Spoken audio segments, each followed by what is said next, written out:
When playing other people's music, there are typically two types of keyboard players.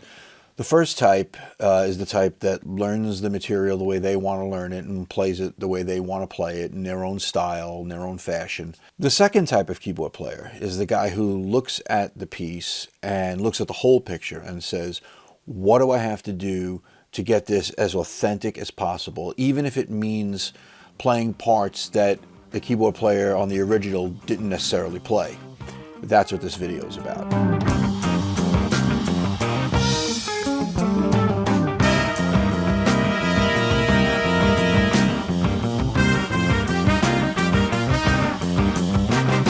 Please won't you sing me a thing that will bring me right into the sky? If you would play it, just lay down and say it will help me get by.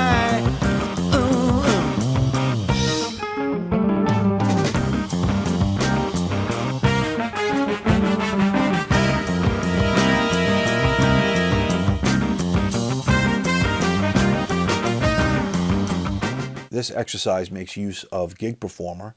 Along with the pre-recorded drums, I'm going to lay down a guitar track and a bass track, and everything is going to run through Gig Performer. The reason why I'm doing it like this is because I want you to see what you hear, and I want you to hear what you see. There are three keys that I think are absolutely essential for a keyboard player, and the first one was probably the most important, and that's the independence of the left hand. The left hand has to do more than just octaves. If you're doing multiple parts, the left hand could be doing chords, it could be doing rhythmic patterns, it could be doing melody lines. I do a lot of melody lines with my left hand. It's one of the most important things of being a well-rounded keyboard player.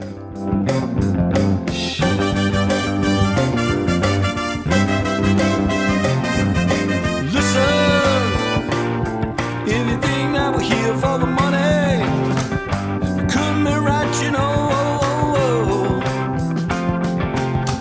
But the brand is not too good here. It could be so natural. I said all you got to do is listen. Another thing that I like to do, and I do it as much as I can, is sample triggering. A lot of times you're in a song and there's a sound or a part that you really want to play, but it's just not conducive to the other stuff that you're doing. For example, there's this diving keyboard sound in Stay the Night, and if I was to play it in real time, I would have to, play the chord and use the pitch bender. Not really conducive when you're playing the whole tune, but if I sample it then and just assign it to one note on the keyboard, I could play the whole tune and then just hit that note when I need it.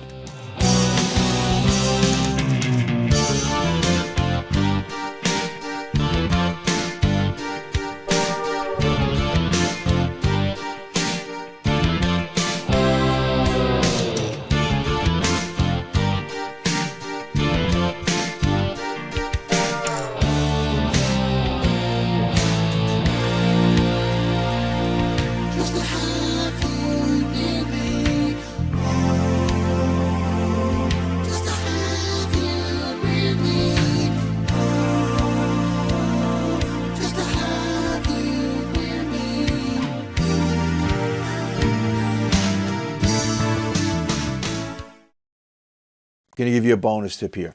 If you have the availability, get yourself a vocoder. The vocoder is a wonderful tool. Obviously, you can't use it all the time. You can't misuse it. You can't use it in circumstances that it doesn't fit, because then it's going to sound cheesy. I find that the best use of a vocoder is when you are not replacing vocals, but you're supplementing vocals. Using the outro vamp for Feeling Stronger Every Day is a perfect example. There's a lot going on there. There's double-tracked vocals. There's the question and answer thing that's going on. And if you're on stage and you only have two guys that are singing, then that's going to leave a lot of holes open. People just don't do them. So take a listen to an example of what it sounds like if there's just two people singing.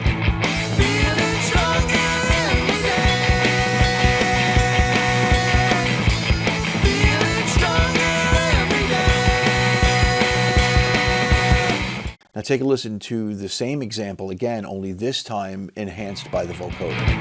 Feeling stronger every day.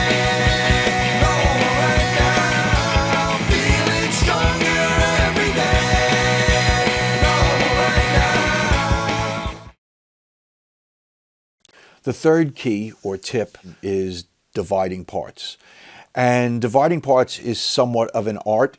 A lot of times you're playing a tune and you have more parts to play than you have hands.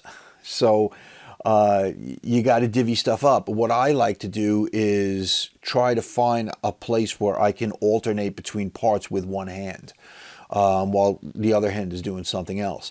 And even though you're going back and forth between the parts, in a live setting, you psychologically kind of put forth the thing that you're covering it all, even though you're not.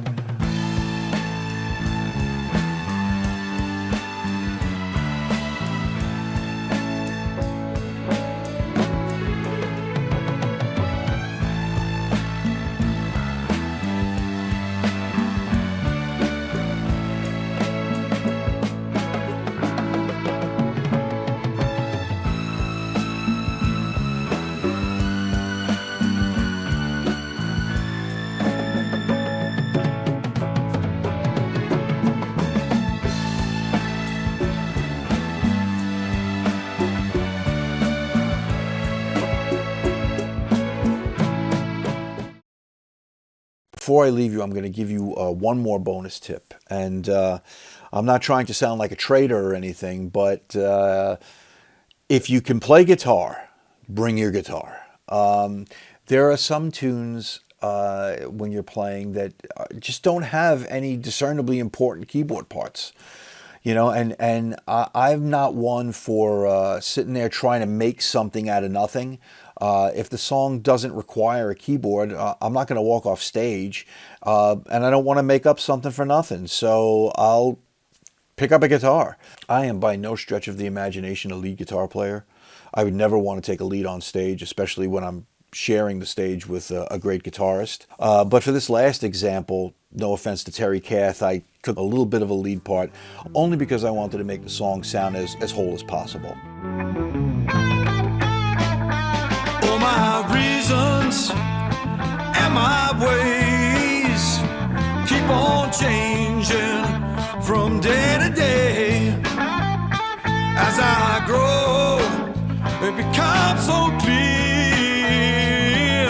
why I'm here.